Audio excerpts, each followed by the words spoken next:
Hiya.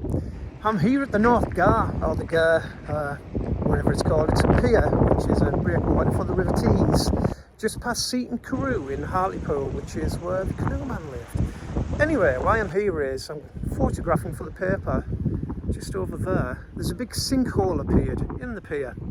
So I'm not allowed up there anyway, but I have sent the drone up and took some pictures, so you'll be able to see what it is.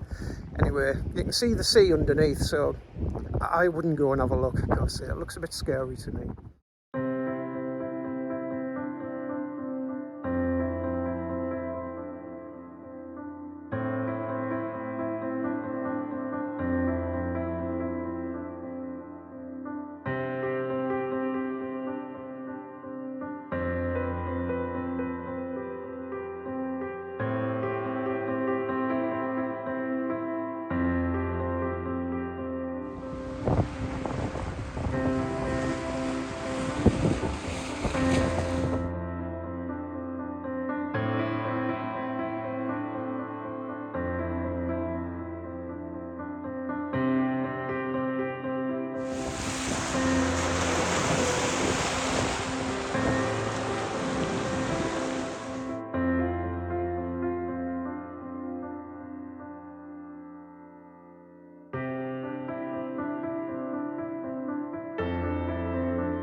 Catch you next time.